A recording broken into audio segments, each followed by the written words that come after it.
ঝিনাইদহের শৈলকুপায় নিষিদ্ধ সংগঠন পূর্ব বাংলার কমিউনিস্ট পার্টির নেতা হানিফ আলী সহ ৩ জনকে গুলি করে হত্যার ঘটনায় এখনো মামলা হয়নি। তবে এর দায় স্বীকার করেছে আরেক নিষিদ্ধ সংগঠন জাসদ গণবাহিনী।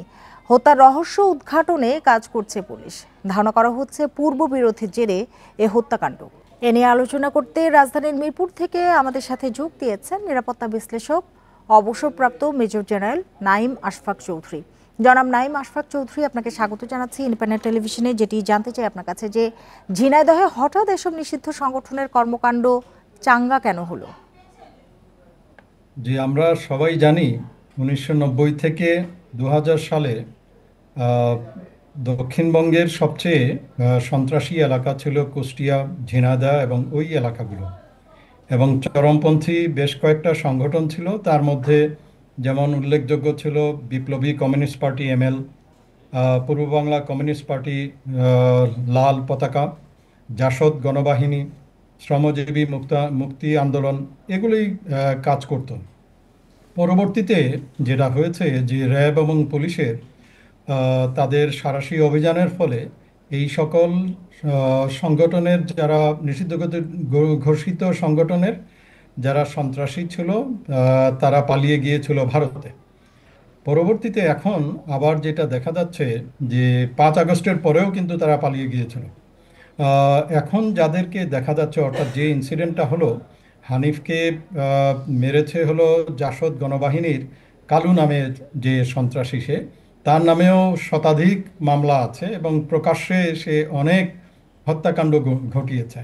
সো এইখানে আমাদের জন্য চিন্তার বিষয় হলো যে যে ভারত থেকে তারা কি আবার এসে নিজেদের অস্তিত্ব জানান দিচ্ছে কি দিচ্ছে না। ২ নম্বর হলো এখানে কোনো শিথিলতা আছে কিনা। ৩ নম্বর হলো এখানে অন্য কোনো পার্টির ইন্ধন আছে কিনা। এই সকল দিক খতিয়ে দেখে এই হত্যাকাণ্ডের যে মোটিভ, এটা বের করা খুব জরুরি। এবং বর্তমানে যে অভিযান চলছে, আমার ধারণা যদি আরও সাঁড়াশি অভিযান করা যায় তাহলে এইসব নিষিদ্ধ ঘোষিত সংগঠনের নেতাদেরকে ধরা জি, যাবে বলে আমার জনাব বিশ্বাস। নাইম আশফাক, এসব চরমপন্থী সংগঠনের বিরুদ্ধে অপারেশন ডেভিল হান্টের মাধ্যমে ব্যবস্থা নেওয়া যায় কি? আমি সেইটার কথাই বলছি যে চলমান যে অপারেশন ডেভিল হান্ট যেটা আছে, সেই ডেভিল হান্টের মাধ্যমেও কিন্তু এই যে নিষিদ্ধ ঘোষিত যে আহ, আহ, কর্মকাণ্ড, সন্ত্রাসী কর্মকাণ্ড যারা করছে তাদেরকে অবশ্যই গ্রেপ্তার করা যায় এবং গ্রেপ্তার করতেই হবে। কোনো অবকাশ নেই এখানে শিথিলতার। জি, আরেকটি বিষয় একটু জানতে চাই আপনার কাছে যে রাজনৈতিক অস্থিরতা বন্ধ না হলে এসব সংগঠন বড় ধরনের ষড়যন্ত্র করতে পারে কি? জি জি, আমাদের যেটা হচ্ছে যে রাজনৈতিক কর্মকাণ্ড এবং কিছুটা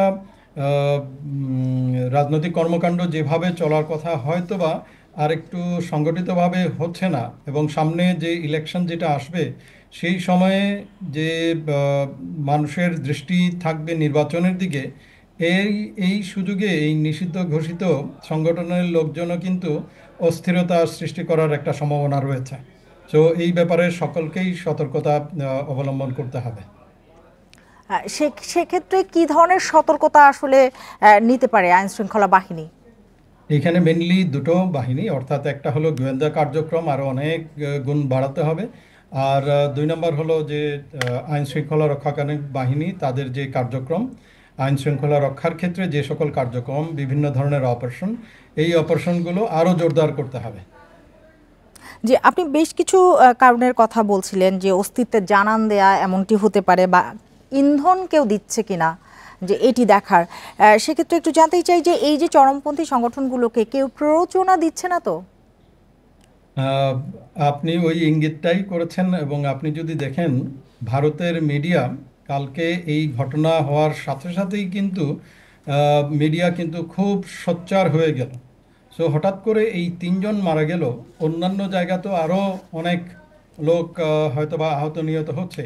সব কিছু বাদ দিয়ে হঠাৎ করে কেন এই আহ, ঝিনাইদার এই ঘটনাটাকে অনেক হাইলাইট করে ইন্ডিয়ান মিডিয়া বলবে।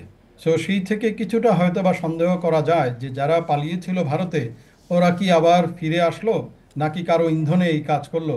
এই সকল বিষয়গুলো খতিয়ে দেখা দরকার। জি, জনাব নাঈম আশফাক চৌধুরী, আপনাকে অনেক ধন্যবাদ আমাদের সাথে যোগ দেওয়ার জন্য, আমাদের সময় দেওয়ার জন্য।